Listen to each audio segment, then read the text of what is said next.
What does a $5 billion Amazon bet on Anthropic, a new AI-powered Chrome sidebar, and a $1 billion SpaceX IPO have in common? They're reshaping the tech landscape right now, and you'll hear it all in the next few minutes. Let's start with artificial intelligence. Amazon has increased its investment in Anthropic to $5 billion, bringing the total commitment to $13 billion. Anthropic, in return, promises to spend over $100 billion on AWS over the next 10 years, giving Amazon priority access to custom Trainium chips and embedding Claude throughout the AWS ecosystem, a deal structure echoing Amazon's agreement with OpenAI. Google is rolling out Gemini's new sidebar across 7 APAC markets: Australia, Indonesia, Japan, the Philippines, Singapore, South Korea, and Vietnam. The sidebar lets users chat across tabs, pull in Gmail, calendar, maps, and even image generation, while the fully autonomous browsing agent remains limited to the US for AI Pro and Ultra subscribers. OpenAI has launched ChatGPT Images 2.0. The upgrade dramatically improves non-Latin script rendering, Japanese, Korean, Chinese, Hindi, and Bengali, and adds reasoning mode, live web search, and self-verification. Users can now generate up to 8 images per prompt, at up to 2K resolution, with flexible aspect ratios. Yelp's new Yelp Assistant brings restaurant reservations, menu ordering, via DoorDash and Grubhub, and service bookings, Figaro, ZocDoc, into a single conversation. It appears as a dedicated tab on iOS and Android now, with a desktop rollout slated for late 2026. YouTube is fighting deepfakes with a new likeness detection tool. Celebrities and talent agencies can register their voice and face, request removal of AI-generated copies, and the system aligns with upcoming U.S. federal deepfake legislation. Anthropic is previewing Claude Design, an AI-assisted design suite that can produce sketches, prototypes, slide decks, and marketing copy. It's currently limited to paid users in a research preview. Now for the gadgets you can hold. Oppo's flagship Find X9 Ultra ships with a Snapdragon 8 Elite Gen 5 processor, a massive 7,000 mAh battery and a triple camera system, a 200-megapixel main sensor, a 3x200MP telephoto, and a 10x50MP telephoto. It records 8K video, carries an ASUS-certified color pipeline, and supports Hasselblad's Explorer kit, which adds a 13x optical zoom attachment. LG's wallpaper OLED Evo W6 pushes the limits of thinness. The 77-inch model sells for $500, the 83-inch for $7,500, delivering pencil-thin, wireless OLED panels with dramatically reduced glare. Framework unveils 2 new laptops. The 13 Pro upgrades to Intel's Panther Lake or AMD Ryzen AI 300 CPUs, adds 74-watt battery capacity, and retains the company's signature modular ports. The 16-inch model introduces an OC-Link 8i expansion kit for eGPU or PCIe cards, an all-in-one wireless keyboard trackpad shell, and a detachable cover.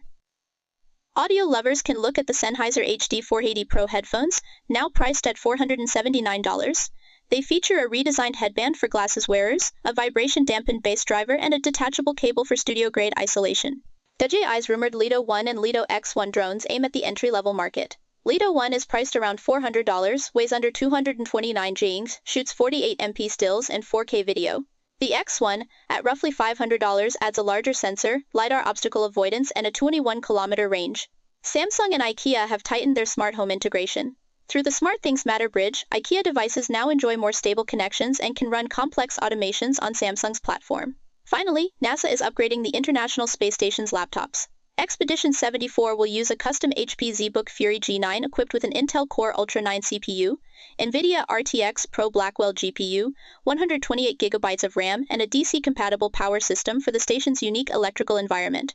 Turning to the business side, SpaceX is preparing for an initial public offering that analysts value at over $1 billion. The valuation is built on Starlink revenue, Falcon 9 launch services, and a growing defense portfolio, though investors remain wary of the long-term profitability of space tourism and asteroid mining. Revolut is eyeing an IPO in the $150–200 billion range. The neobank reported $6 billion in revenue and $1.7 billion net profit for 2025, serving more than 68 million customers and expanding into the United States, Australia, Japan, and Brazil. X, formerly Twitter, has hiked its API link posting fee by 1,900%, from 1 cent to 20 cents per link, aiming to curb spam but sparking backlash from publishers who are now pulling direct links from their sites. Microsoft's gaming subscription services are seeing price cuts. Xbox Game Pass Ultimate drops to $22.99 per month, while PC Game Pass falls to $13.99. However, the flagship Call of Duty franchise will not launch on the service for another year, as Microsoft pursues a separate retail-only release strategy. Clean energy startup Blue Energy has raised $380 million to build a 1.5 gigawatts modular nuclear reactor plant in Texas, leveraging submarine-derived reactor technology and targeting a 2027 commissioning date. Legal and regulatory pressure is mounting. In Florida, prosecutors have opened a criminal investigation into OpenAI and ChatGPT after a 2025 mass shooting where the suspect allegedly used the model to plan the attack. OpenAI is cooperating but denies any liability. The Consumer Federation has filed a lawsuit against Meta, alleging the company knowingly promoted scam ads, such as free iPhone, offers to boost revenue. Meta counters that it has removed millions of harmful ads. The Department of Homeland Security is prototyping ICE glasses, smart eyewear that records video and runs real-time facial voice matching to identify undocumented migrants. Deployment is planned for September 2027, raising civil rights concerns. In Monterey Park, California, the City Council voted to ban a 250,000 feet 2 data center, labeling it a public nuisance, and highlighting environmental and AI security worries. It may become the first U.S. municipality to block a data center outright. Finally, a former ransomware negotiator for Digital Mint was convicted for aiding the ALPHV Black Cat gang. The court seized $10 million in assets and handed down a potential 20-year sentence. Stay tuned, because at Smart Start, we'll keep you ahead of every shift. If you found this briefing useful, hit subscribe, ring the notification bell, and let us know in the comments which story you'll be watching most closely. Thanks for watching Smart Start, where tomorrow's tech meets today's insight.